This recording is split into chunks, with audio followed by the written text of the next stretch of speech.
this is Optibotimus coming at you with another video review. And with the release of the new Amazing Spider-Man movie, I thought I would take a look at some of these new Amazing Spider-Man figures. From Hasbro, you can see that this is the Ultra Poseable Spider-Man, part of the movie series. Now, honestly, of the movie series figures, this is the only one that I thought looked good. The Reptile Blast Lizard and Web Cannon Spider-Man. I mean, I got the Web Cannon, but I got the the Zip Rocket Spider-Man as well. That one just looks weird. I like the suits on these guys, so that's why I picked up those. Now, one thing that I'm already looking at in here is this is actually a fairly expensive figure. This is really on average, you know, between maybe $8 and $10, depending on where you get it from.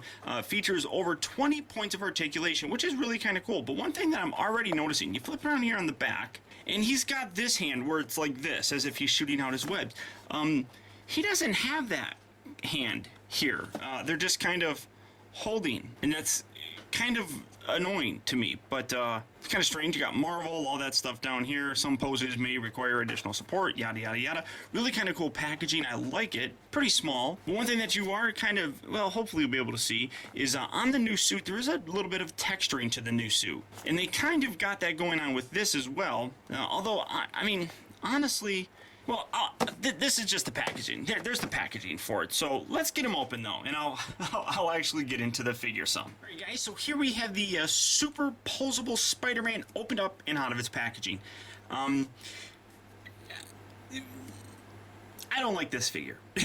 I mean, it is the most poseable looking, but honestly, he really kind of has a lot more of a comic book look to me. I really think that the blue should be a little bit darker. It's not terrible, and the detail on here is pretty nice. I mean, he does have the kind of textured look that he has in the actual movie. Zooming in, I mean, you can definitely see that. I mean, you can see it going all the way throughout the figure, which is really kind of cool, but it's just, I don't know, it just says more comic book to me. And, you know, even on the packaging, it showed that his eyes were kind of yellow.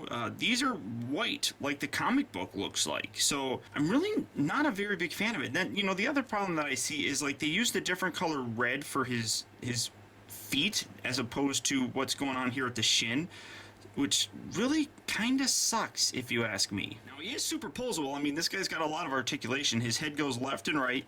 It goes up and down. It's kind of on this extra joint in here, so not really a ball joint per se, but it goes left and right and then up and down, so you can get some nice flying poses, I guess. The arms move in and out. They rotate all the way around. They rotate here at the upper part of the bicep. They have a double joint here at the elbow. They are articulated back and forth at the wrist, and they also rotate. He does have a, this is like a upper torso crunch, I suppose. So he's got that, and that also rotates, but in doing so, you break up that look, which is, it's natural. And then if you guys are familiar with the old Iron Man kind of 3 3/4 inch figures, you know what kind of legs these are. They're those stupid legs where you have to rotate. Like, I can't rotate it out, it won't rotate. I have to rotate it up, then rotate it out, then rotate it down, and that's really annoying. And honestly, I hate that joint. And then one thing that you see here is there is actually a line going down here to kind of make it look like it's all in one piece, I suppose. But then when you do that, his legs kind of bow inward, and he doesn't stand at all. So you really have to rotate these out, and it's such an unfortunate thing with this figure. He does have double joints here at the knees. He rotates forward and back kind of here at the ankle, really far back at the ankle, but not too far forward, and then they rotate kind of in and out there on that kind of swivel joint. So it is very well articulated, but the articulation is really kind of a pain in the butt. And then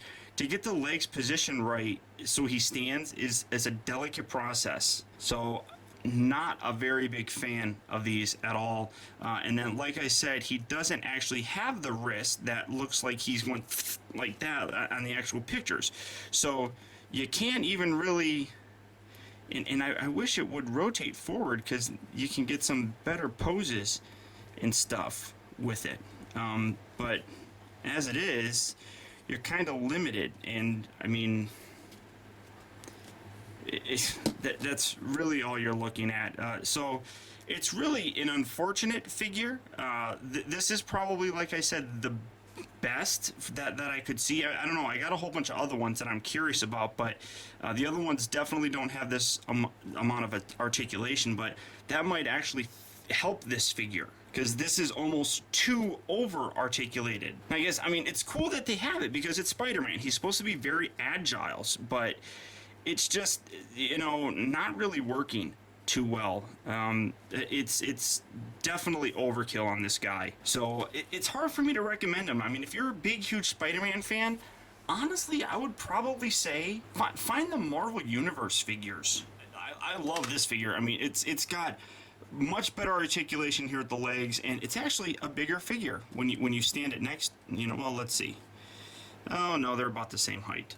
But this Spider-Man, this one here is a much better figure than this one. So if you guys really want a Spider-Man figure, I would definitely find at least in this kind of look, I would definitely pick up like the Marvel Universe figures.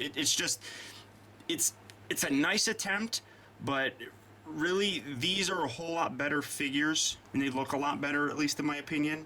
Other than that, there he is, next to a far superior version of Spider-Man. And until next time, I want to thank you guys for tuning in. This has been Optibotimus.